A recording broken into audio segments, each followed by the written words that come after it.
ਮੇਰੀ ਤੇ ਵਾਧੂ ਆਏ ਜਾਸਮੀਨ ਤੇਰਾ ਖਾਨਾ ਖਰਾਬ ਹੋਵੇ ਤੁਹਾਡਾ ਕੱਖ ਨਾ ਰਵੇ।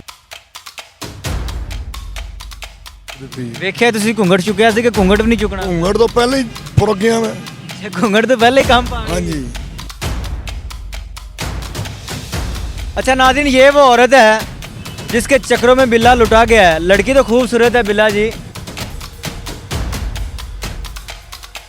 देर आए दुरुस्त आए। इन्नी देर बाद विआह हो रहा है, रब ने सोहनी देती है। मैंने की पता कि सोहनी ने बेरा ही पा देना। अच्छा सारी उम्र मेरी सारी उम्र की पूंजी लगी है। मेरा 5 लाख रुपया लगा शादी पे। मैं हूँ ढोना पिया वा कि मैं 5 लाख किवें इकट्ठा करा अगली शादी करना। 5 लाख रुपए ਤੁਹਾਨੂੰ ਸਿਰਫ ਇੱਕ ਗਲਾਸ ਦੁੱਧ ਲੱਭਦਾ। एक गिलास दुध का मिले मैंने 5 लाख रुपए ਦੇ ਵਿੱਚ। ਬਹੁਤ ਮਹਿੰਗਾ ਗਲਾਸ ਮਿਲਦਾ। ਉਹ 5 ਲੱਖ ਦਾ ਦੁੱਧ ਦਾ ਗਲਾਸ ਮਿਲਦਾ ਹੈ। ਸਾਰੇ ਖਾਬ ਸਾਰੀਆਂ ਚੀਜ਼ਾਂ ਸਾਰਾ ਜੋ ਮਾइंड सेट ਕੀਤਾ। अस्सलाम वालेकुम नाज़रीन, आपका मेज़बान मुजाहिद नयाब आपकी खिदमत में हाजिर है और आप देख रहे हैं अमन पॉइंट। नाज़रीन, इस वक्त मेरे साथ 40 साल बिल्ला मौजूद है जिसकी 40 साल बाद शादी होती है और शादी की रात इसकी बीवी इसके साथ सुहागरात नहीं बल्कि नौसरबाजी करके भाग जाती है। ये शख्स सुहागरात की नीयत से जब अंदर जाता है इसकी बीवी इसको दूध पिलाती है और उस दूध के बाद इस बंदे को होश तब आता है जब इसकी बीवी 1 तोले सोना और उसके बाद 64,000 रुपया लेकर रफू चक्कर हो जाती है। बात करके जानते हैं कि सुहागरात की ख्वाहिश गम में कैसे बदल गई और बिल्ले की ख्वाहिशात अभी तो भाई कैसे रह गई। बात करते हैं। अस्सलाम वालेकुम। वालेकुम अस्सलाम। बिल्ला जी कैसे हैं? खैरियत से हैं? दुआवां ਤੁਹਾਡੀਆਂ।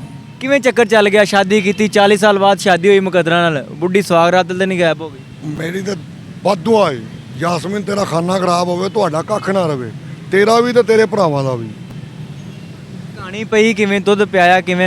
मामला बना? ਜਨਾਬ ਹਰ ਬੰਦੇ ਦੁੱਧ ਪੀਂਦਾ ਕਮਰੇ 'ਚ ਵੜ ਕੇ ਕਿ ਮੈਂ ਇਕੱਲੇ ਨੇ ਵੱਖਰੀ ਪੀਣਾ ਸੀ, ਨੋਖਾ ਪੀਣਾ ਸੀ ਦੁੱਧ।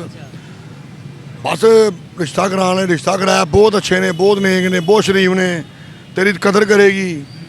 ਇੱਕ ਬੇਟਾ ਸੀ ਉਹਦਾ ਨਾਲ ਤਨਵੀਰ ਹੁਸੈਨ ਨਾਂ ਉਹਦਾ, ਤੇ ਇਹ ਬੇਗਮ ਮੇਰੀ ਦਾ ਨਾਂ ਯਾਸਮੀਨ ਉਰਫ ਸਮੀਨਾ, ਇਹ ਮੱਧੂ ਵਾਲੇ ਦੀ। ਇਹ ਪਿੱਛੇ ਨੈਣ ਤੋਂ यास्मीन ने पहले कितनी शादी हुई है? ਪਹਿਲੇ ਯਾਸਮੀਨ ਦੀਆਂ 3 ਸ਼ਾਦੀਆਂ ਹੋਈਆਂ ਨੇ। ਪਿੰਡ ਦੇ ਵਿੱਚੋਂ ਪਤਾ ਲੱਗਿਆ ਜਦੋਂ ਪਿੰਡ 'ਚ ਗਿਆ ਵਾ ਨਾ, ਮੈਂ ਕਿਹਾ ਮੇਰੀ ਬੀਵੀ ਦਿਓ, ਬੀਵੀ ਨਹੀਂ ਹੈਗੀ ਤਾਂ ਚਲੋ ਮੇਰਾ ਜ਼ੇਵਰ ਦਿਓ, ਜਿਹੜੀਆਂ ਚੀਜ਼ਾਂ ਮੇਰੀਆਂ ਲੈ ਕੇ ਆਈਏ। ਤੇ ਉਹ ਕਹਿੰਦੇ ਨਹੀਂ ਅਸੀਂ ਕੁਝ ਵੀ ਨਹੀਂ ਲੈ ਕੇ ਆਏ। ਪਹਿਲੇ ਪਿੰਡ ਦੇ ਵੀ ਪੰਚਾਇਤਾਂ ਲੱਗਦੀਆਂ ਰਹੀਆਂ, ਨੰਬਰਦਾਰ ਬੰਦਾ ਰਿਹਾ। ਉਹਨੇ ਕਿਹਾ ਠੀਕ ਹੈ ਟੱਕ ਲਾਣਾ, ਉੱਥੇ ਕਹਿੰਦੇ ਨੇ ਟੱਕ ਲਾਣਾ ਕਿ ਟੱਕ ਲਾਣੇ ਆ, ਟੱਕ ਲਾ। बिल्ला जी सुहागरात होई ਉਹਨੇ ਦੁੱਧ ਪਿਆਇਆ ਤੁਹਾਨੂੰ ਔਰ ਦੁੱਧ ਦੀ ਸਿਰਫ ਤੁਹਾਡੇ ਪੱਲੇ ਉਹ ਸ਼ਾਦੀ ਦੇ ਸਾਰਾ ਖਰਚਾ ਜਿਹੜਾ ਹੈ, ਉਸ ਤੋਂ ਬਾਅਦ ਜਿਹੜਾ ਤੋਲਾ ਸੋਨਾ ਲੈ ਗਈ 63-64,000 ਰੁਪਇਆ ਲੈ ਗਈ ਹੈ, ਉਹ ਸਿਰਫ ਦੁੱਧ ਹੀ ਬਚਿਆ ਜਾਂ ਕੋਈ ਸ਼ੈ ਬਚੀ? 62,300 ਰੁਪਈਆ ਨਗਦ ਸੀ ਅੱਛਾ। ਤੇ 12-13 ਸੂਟ ਹੈਗੇ ਸਨ ਮੇਰੇ। ਜਿਹੜਾ ਇਹ ਸਾਰੀਆਂ ਚੀਜ਼ਾਂ ਦੇ ਪਿੱਛੇ ਤੁਹਾਨੂੰ ਸੁਹਾਗਰਾਤ ਦਾ ਦੁੱਧ ਹੀ ਬਚਿਆ ਜਾਂ ਕੋਈ ਹੋਰ ਚੀਜ਼ ਸਰ ਤੁਹਾਨੂੰ? ਜੀ ਦੁੱਧ ਹੀ ਸਿਰਫ ਬਚਿਆ, ਹੋਰ ਕੁਝ ਵੀ ਨਹੀਂ ਮਿਲਿਆ। ਸਿਰਫ ਦੁੱਧ ਹੀ ਲੱਭਿਆ? ਹਾਂਜੀ, ਸੁਹਾਗਰਾਤ ਦੇ ਦੁੱਧ ਨੇ ਗੇਮ ਪੂਰੀ ਕਰ ਦਿੱਤੀ। ਗੇਮ ਪੂਰੀ ਕਰ ਦਿੱਤੀ। ਵੇਖਿਆ ਤੁਸੀਂ ਘੁੰਗੜ ਚੁੱਕਿਆ ਸੀ ਕਿ ਘੁੰਗੜ ਵੀ ਨਹੀਂ ਚੁੱਕਣਾ? ਘੁੰਗੜ ਤੋਂ ਪਹਿਲਾਂ ਹੀ ਫੁਰ ਗਿਆ ਮੈਂ। ਘੁੰਗੜ ਤੋਂ ਪਹਿਲੇ ਹੀ ਕੰਮ ਪਾ ਗਈ। ਹਾਂਜੀ ਇੰਨੀ ਸ਼ਾਤਰ ਇੰਨੀ ਤੇਜ਼ ਔਰਤ ਸੀ। ਮਾਸ਼ਾਅੱਲਾ, जिस बुढ़ी ने 3-4 ब्याह करने ने, बारों बार खुला ले लेनी है, वो शातिर ही होनी है। नाज़रीन, ये वो औरत है जिसके चक्रों में बिल्ला लुटा गया है। लड़की तो खूबसूरत है बिल्ला जी की तुसी समझा पटाका तो फिर गेम पै जाएगी। हाँ जी, पटाका करके तो ब्याह किया सी। अच्छा। ते मैंने की पता ही पटाके ने मेरा ही पटाका चला देना है। अच्छा, पटाका ਤੁਹਾਨੂੰ ਪਟਾਕਾ ਪਵਾ ਗਿਆ। हाँ जी। अच्छा, ਤੁਸੀਂ ਕੀ ਐਡੀ ਸੋਹਣੀ ਕੁੜੀ ਹੈ, ਸੁਹਾਗਰਾਤ ਹੋਏਗੀ, ਪੂਰਾ ਨਿਜ਼ਾਮ ਹੋਣ। देर आए दुरुस्त आए। अच्छा। इन्नी देर बाद विआह हो रहा है, रब ने सोहनी देती है। मैंने की पता कि सोहनी ने बेरा ही पा देना है। अच्छा, खूबसूरत लड़की ਜਿਹੜੀ ਹੈਗੀ ਹੈ ਯਾਸਮੀਨ, ਇਹ ਪਹਿਲੇ ਵੀ ਨੌਸਰਬਾਜ਼ੀਆਂ ਕਰ ਚੁੱਕੀ? हाँ जी, पहले 3 शादियां कर चुकी है।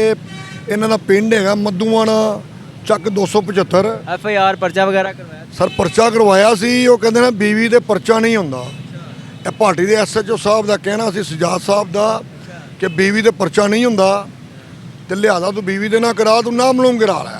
ਜੇ ਨਾ ਮਲੂਮ ਕਰਾਇਆ ਤਾਂ 2 ਮਹੀਨੇ ਚੱਕਰ ਹੀ ਲਾਉਂਦਾ ਰਿਹਾ ਵਾ, ਮੋਟਰਸਾਈਕਲ ਦਾ ਤੇਲ ਹੀ ਸਾਰਦਾ ਰਿਹਾ।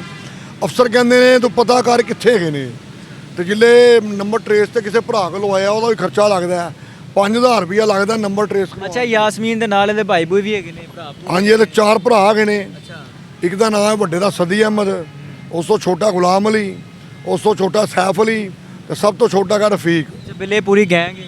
ਸਰ ਪੂਰਾ ਗੈਂਗ ਹੈਗਾ, ਰਲ ਮਿਲ ਕੇ ਕਰਦੇ ਨੇ ਸਾਰਾ ਕੁਝ। ਸ਼ਾਦੀ ਵਾਲੀ ਰਾਤ ਉਹਦੇ ਨਾਲ ਕੋਈ ਉਹਦੀ ਆਂਟੀ ਵਗੈਰਾ ਕੋਈ ਰਿਸ਼ਤੇਦਾਰ ਆਏ? ਆਂਟੀ ਨਹੀਂ ਆਈ ਸੀ, ਭਾਬੀ ਗਈ ਸੀ। ਅੱਛਾ, ਭਾਬੀ ਆਈ ਸੀ। ਹਾਂਜੀ, ਭਾਬੀ ਨੇ ਸਾਰਾ ਗੇਮ ਤੇ ਨਹੀਂ ਪਾਤੀ ਕਿ ਸਾਰਾ ਕੁਝ ਲੈ ਕੇ? ਭਾਬੀ ਨੇ ਪਾਇਆ ਕਿ ਕਿੰਨੇ ਪਾਇਆ, ਬਹਰਹਾਲ ਮੈਂ ਤੇ ਲੁੱਟਿਆ ਗਿਆ ਵਾਣਾ। ਬਿੱਲਾ ਜੀ ਕੀ ਮੈਸੇਜ ਦਿਓਗੇ ਜਿਹੜੇ ਬੰਦੇ ਲੇਟ ਸ਼ਾਦੀ ਕਰਦੇ ਨੇ ਫਿਰ ਉਹਨਾਂ ਨਾਲ ਤੁਹਾਡੇ ਨਾਲ ਨੌਸਰਬਾਜ਼ੀ ਇਨਵੈਸਟੀਗੇਸ਼ਨ ਤੋਂ ਬਗੈਰ ਵਿਆਹ ਨਾ ਕਰੋ, ਪੂਰੀ ਤਸੱਲੀ ਕਰਕੇ ਤੇ ਫਿਰ ਸ਼ਾਦੀ ਕਰੋ। ਕਾਲੀ ਦੇ ਵਿੱਚ ਕਦੀ ਨਾ ਕਰਨਾ, ਕਿਉਂਕਿ ਸਾਡੇ ਵੱਡੇ ਕਹਿੰਦੇ ਨੇ ਕਾਲੀਆਂ ਕੇ ਟੋਏ। ਖੂਬਸੂਰਤ ਲੜਕੀ ਦੇਖ ਕੇ ਜੋ ਲੋਕ ਸ਼ਾਦੀ ਕਰਦੇ ਖੂਬਸੂਰਤ ਨਹੀਂ ਨੇ, ਖੂਬਸੂਰਤੀ ਨਾ ਵੇਖੋ, ਸੀਰਤ ਵੇਖੋ। ਤੁਸੀਂ ਖੂਬਸੂਰਤੀ ਵੇਖੀ ਸੀ? ਸਰ ਮੈਂ ਖੂਬਸੂਰਤੀ ਵੇਖੀ ਹੈ ਤੇ ਡੁੱਬ ਗਿਆ। ਡੁੱਬ ਗਏ ਹੋ, ਲੁੱਟੇ ਗਏ ਹੋ ਨਾ। ਹਾਂਜੀ ਲੁੱਟਿਆ। ਔਰਤਾਂ ਨੂੰ ਇੰਨੇ ਹਕੂਕ ਨਾ ਦਿਓ ਕਿ ਬੰਦਿਆਂ ਦੇ ਬੇਰੇ ਭਾਈ ਜਾਣ। ਜਿੰਨੀ ਦੇਰ ਮੈਨੂੰ ਨੋਟਿਸ ਨਹੀਂ ਆਇਆ ਉਹਨੇ ਖੋਲਾ ਲਿੱਤੀ ਹੈ, ਮੈਨੂੰ ਕਿਸੇ ਚੀਜ਼ ਦਾ ਵੀ ਨਹੀਂ ਪਤਾ ਹੈਗਾ। ਜੱਜ ਸਾਹਿਬ ਮੈਨੂੰ ਬੁਲਾ ਕੇ ਮੇਰੇ ਨਾਲ ਗੱਲ ਕਰਦੇ ਵੀ ਤੂੰ ਇਸ ਬੀਬੀ ਨੂੰ ਤੰਗ ਕਿਉਂ ਕੀਤਾ। ਉਹਨੇ ਕਿਹਾ ਜੀ ਕਿ ਮੈਂ ਚਰਸ ਪੀਣਾ ਵਾ, ਸ਼ਰਾਬ ਪੀਣਾ ਵਾ, ਨਸ਼ਾ ਕਰਨਾ, ਉਹਨੂੰ ਮਾਰਨਾ। ਅਗਰ ਮੇਰੇ ਖੂਨ ਦੇ ਵਿੱਚ ਇੱਕ ਵੀ ਕਤਰਾ ਇਹੋ ਜਿਹਾ ਨਿਕਲ ਆਏਗਾ ਤਾਂ ਜਨਾਬ ਮੈਂ ਫੈਰ ਖਾਣ ਲਈ ਤਿਆਰ ਹੈਗਾ, ਸਰੇਆਮ ਫੈਰ ਖਾਣ ਲਈ ਤਿਆਰ ਹੈਗਾ। ਇਹ ਸਾਡੀ ਹਕੂਮਤ ਅੱਗੇ ਮੇਰੀ ਅਪੀਲ ਹੈਗੀ ਹੈ ਕਿ ਇਹੋ ਜਿਹੇ ਮੌਕੇ ਨੇ ਨਾ ਜਿਹੜਾ ਬੰਦਾ ਮੇਰੀ ਸਾਰੀ ਉਮਰ ਦੀ ਪੂੰਜੀ ਲੱਗੀ ਹੈ, ਮੇਰਾ 5 ਲੱਖ ਰੁਪਏ ਲੱਗਾ ਸ਼ਾਦੀ ਤੇ। ਮੈਂ ਹੁਣ ਰੋਣਾ ਪਿਆ ਵਾ ਕਿ ਮੈਂ 5 ਲੱਖ ਕਿਵੇਂ ਇਕੱਠਾ ਕਰਾਂਗਾ ਅਗਲੀ ਸ਼ਾਦੀ ਕਰਨਾ। 5 ਲੱਖ ਰੁਪਏ 'ਚ ਤੁਹਾਨੂੰ ਸਿਰਫ ਇੱਕ ਗਲਾਸ ਦੁੱਧ ਦਾ ਲੱਗਾ। ਇੱਕ ਗਲਾਸ ਦੁੱਧ ਦਾ ਮਿਲਿਆ ਮੈਨੂੰ 5 ਲੱਖ ਰੁਪਏ ਦੇ ਵਿੱਚ। ਬਹੁਤ ਮਹਿੰਗਾ ਗਲਾਸ ਦੁੱਧ ਦਾ। ਉਹ 5 ਲੱਖ ਦਾ ਦੁੱਧ ਦਾ ਗਲਾਸ ਮਿਲਦਾ ਹੈ। ਸਾਰੇ ਖਾਬ, ਸਾਰੀਆਂ ਚੀਜ਼ਾਂ, ਸਾਰਾ ਜੋ ਮਾਈਂਡ ਸੈਟ ਕੀਤਾ ਸੀ ਉਹ ਇੱਕ ਦੁੱਧ ਲੈ ਗਿਆ। ਸਭ ਕੁਝ ਮੇਰਾ ਖਤਮ ਹੋ ਗਿਆ ਹੈ। ਲੇਕਿਨ ਮੇਰੀ ਹਕੂਮਤ ਅੱਗੇ ਅਪੀਲ ਹੈਗੀ ਹੈ ਕਿ ਔਰਤਾਂ ਨੂੰ ਇੰਨੇ ਹਕੂਕ ਨਾ ਦਿਓ। ਇਹ ਦੀਨ ਦੇ ਖਿਲਾਫ ਹੈਗੀ ਹੈ। ਮੈਂ ਉਹਨੂੰ ਤਲਾਕ ਨਹੀਂ ਦਿੱਤੀ ਤੇ ਉਹਨੇ ਅਗਲਾ ਨਿਕਾਹ ਕੀਤਾ ਹੈ, ਇਹਦਾ ਮਤਲਬ ਹੈਗਾ ਕਿ ਉਹ ਜ਼ਨਾਹ ਕਰਾ ਰਹੀ ਹੈ। ਇਹਦਾ ਗੁਨਾਹ ਸਾਡੀ ਹਕੂਮਤ ਨੂੰ ਵੀ ਜਾਂਦਾ ਹੈ, ਜਿਨ੍ਹਾਂ ਨੇ ਬਿੱਲ ਪਾਸ ਕੀਤਾ ਹੈ ਕਿ ਔਰਤ ਨੂੰ ਜੋ ਮਰਜ਼ੀ ਕਰਨ ਦਿਓ, ਔਰਤ ਨੂੰ ਜੋ ਮਰਜ਼ੀ ਕਰਨ ਦਿਓ। ਔਰਤਾਂ ਇਹੋ ਜਿਹੀਆਂ ਔਰਤਾਂ ਦੇ ਆਪਣੇ ਮਾਂ ਪਿਓ ਨੂੰ ਸਿਰ 'ਚ ਵੀ ਖੇਹ ਪਾਉਂਦੀਆਂ ਨੇ।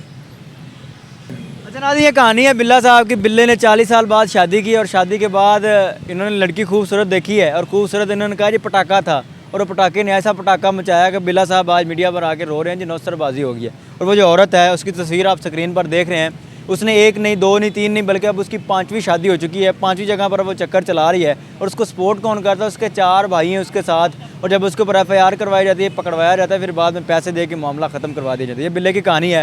ये तो एक बिल्ला है जिसके साथ नौसरबाजी हुई और ये मीडिया पर आ गया। पता नहीं कितने इस तरह के बिल्ले हैं जिनकी शादी लेट होती है, ऐसी औरतें आती हैं और सारा कुछ लेकर रफू चक्कर हो जाती हैं, लेकिन वो अपनी कहानी को दबा लेते हैं। इस वीडियो से आप कैसे कीजिए, अपनी कीमती रहेगा इज़हार ज़रूर कीजिएगा। देखते रहिए एमएन पॉइंट। अल्लाह निगहबान।